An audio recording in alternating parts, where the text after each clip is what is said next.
So in this segment, I'm going to have a look at using multiple tracks. So have a look at video track hierarchy if there are multiple tracks. Look at rippling single tracks and multiple tracks. Look at locking tracks, muting tracks. Look at multiple audio tracks and also using markers. So there's a bit in this section. So you'll see I've already got 3 clips there from the previous ride, and I could just drag them one by one down here, but look, I'll show you something else. If you go Control-I, that'll insert a video track. If I go Control-I again, Control-I again, so you can see we've got video 1, video track 2, video track 3. You can at any time click on these little names and rename them. So we'll put track 1 down in video 1. Oops. I'll make the track height a bit shorter so it's easier to see what's going on.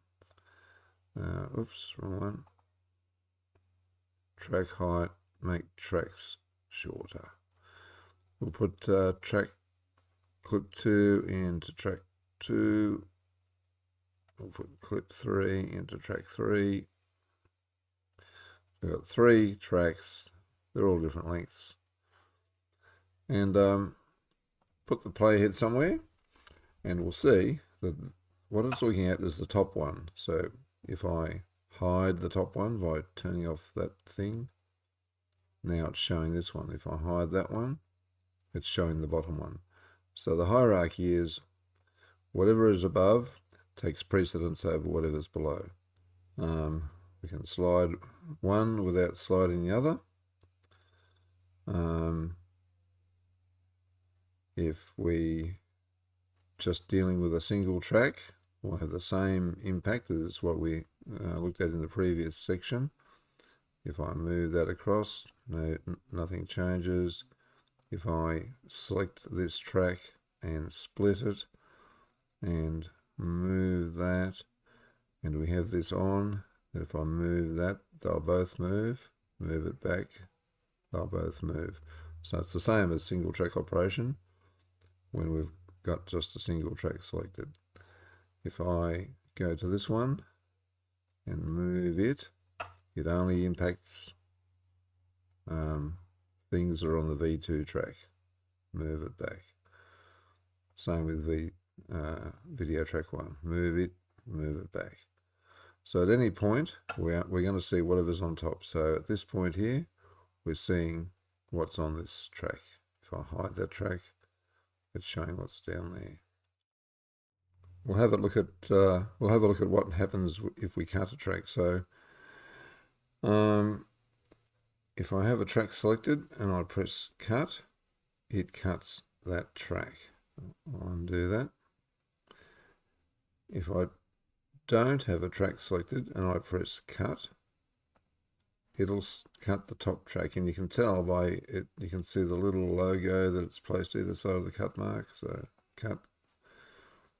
This one's not cut, this one's not cut. So I'll undo that. If I want to cut the middle track, I need to select the middle track and hit cut or split, and it splits the middle track and doesn't touch the others. I really think it's best when you're using this operation, as I've said before, select the track you're interested in before doing it.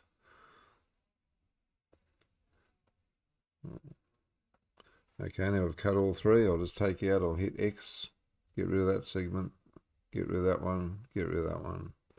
Now we've got three clips, all of the same length, and the right-hand tails of each of these have been cut off. Now I'll have a look at rippling with multiple tracks involved.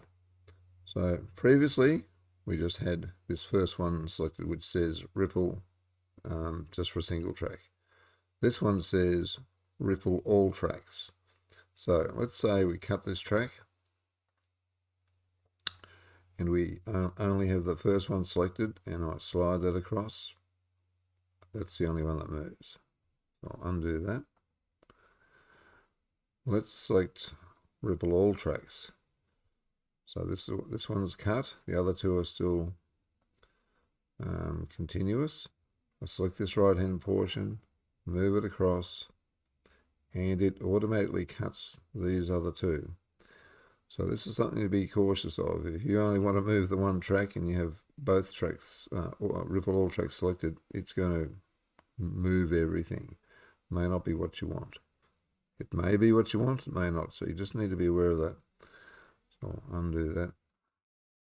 Now there might be a time where you want to ripple some tracks and not others, so a combination. So let's say, for example, we cut this top track and you want to slide this one across. You want other tracks that are below it to move, but let's say not that one. So if you lock that one, so that one's locked, these both unlocked. Slide this one across,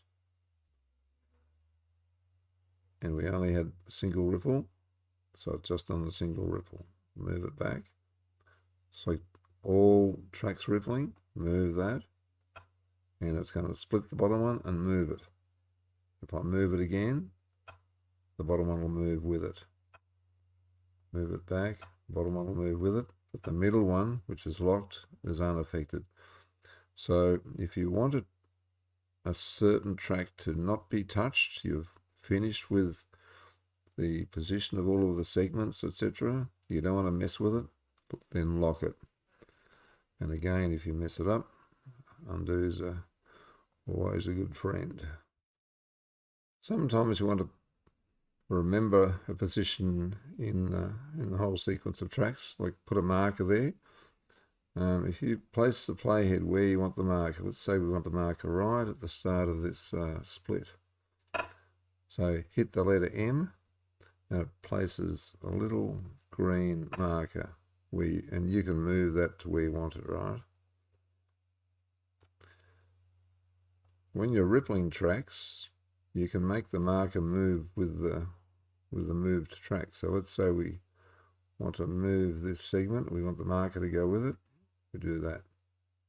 Mark will go back.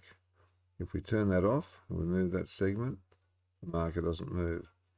So you need to work out if you have a marker, or if you have markers and you want them to align with certain tracks, you need to think about, do I want it to move if that track moves, or do I want it to stay in position?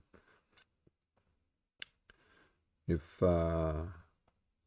this track here was split, and we wanted to move the marker, it wouldn't move. But if we, let's say split this track here, oops, split this track, undo that, split this track here, and we move that track, the marker moves with it. So anything on the marker or before it that moves will take the marker with it. Anything beyond the marker, like this one here, that moves, won't take it with it. And if you're rippling, let's put that there. Let's ripple all tracks. We'll just say split that one there. If I move that,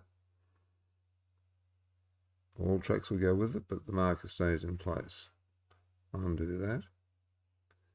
If I move this one, where's our marker? Lost our marker. We'll put a marker there. If I move this track, all tracks will go with it, plus the marker. So it's pretty easy to actually end up with misalignment of the markers with your tracks. I've ended up with misalignment many times. You really need to be fussy about what's going on to make the marker stay where you want it. But anyway, you can do it. You just need to pay attention.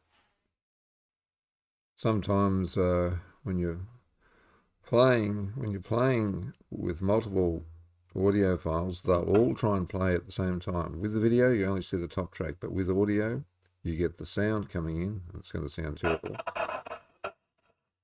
Sounds horrible, right? But you get the sound coming in from all three files. If you only want the sound from one of them, let's say the middle one, for example, turn the audio off in the other two, play it, and you get the audio from the ones that you allow. So by muting audio, you won't hear it when you're playing it, and you won't hear it in the finished product if you leave it like that. But that mutes everything on the entire line, which may or may not be what you want. When we get into filters, I'll show you how you can do some other things. Okay, I've brought an audio file in, an audio file from YouTube. You will right click and go track operations, add an audio track. Now drag this audio file down and have a look. Before I do it, you can see we've got ripple all tracks. If I drop that there, that's not what we want, right? So I'll undo that, turn off all the rippling, bring the audio track down. So the audio track, if it's dropped in an overwrite manner, which I showed you a moment ago, that's going to split all the tracks at the start of the audio, which is not usually what you'd want. So you need to turn these things off or lock them. Now we've got audio, and sounds horrible because we've got sound from this, sound from that, and audio. So you may want to delineate a section of the track where we want to play the audio. So you could either split it, or you just take the audio, take the motorbike sound out altogether. So you just detach the audio, and it's detached it into another track. So just get rid of that. Hit the X. We could detach the audio off that one if we wanted to. Right click, detach the audio. Click on it there, hit X, gets rid of it. Now we've got sound off this track only and audio. Let's play it. And later on I'll show you how we can turn the sound of this track down or up. You know, we can accentuate the audio or quieten the audio down and accentuate the sound from the track. There's lots of options.